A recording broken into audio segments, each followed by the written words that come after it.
comme ça l'habitude de nous entendre à demi-mot. Voyons.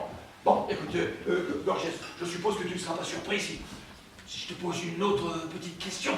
Une petite question. Bien sûr. Bon, alors, cet art de l'éloquence qui porte donc, d'après ce que tu viens de dire, sur ce qui est juste. Eh bien, est-ce qu'il donne à une foule, dans un tribunal ou une assemblée, est-ce qu'il donne un véritable savoir? Ou alors, est-ce qu'il donne seulement un simple effet de croyance? Mais non, évidemment. Ce pouvoir de persuasion ne donne pas un savoir. Il produit un effet de croyance. Évidemment. Ah, oui, évidemment, bien sûr.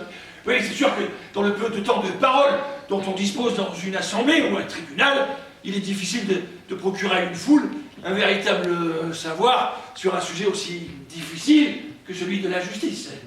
Oui, mais alors dans ces conditions, je ne vois pas très bien ce que je dois penser de la rhétorique. Enfin. Ben quoi? Quand une ville a besoin de construire des ports, ou des murs, ou des arsenaux, eh bien, elle fait appel à des artisans, à des ingénieurs, des architectes, enfin, des hommes de métier, et pas à des orateurs. Alors, je pose la question, moi. Pourquoi des orateurs? Encore une fois, sois bien sûr que je ne cherche qu'à défendre tes intérêts. Non, vraiment. Mais tu sais, parmi tous ceux qui nous écoutent aujourd'hui, peut-être que certains envisagent plus tard de faire une carrière dans la justice, ou dans la politique.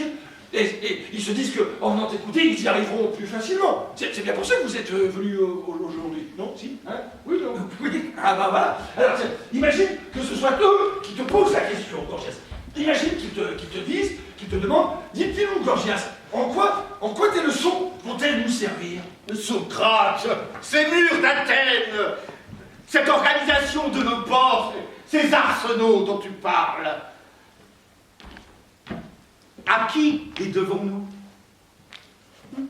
Non, pas au conseil des hommes de métier, pas aux artisans, pas aux ingénieurs, mais au conseil de Thémistocle, à ceux de Périclès, à des hommes politiques de premier plan qui ont su par leur éloquence persuader les Athéniens de la nécessité de telles constructions.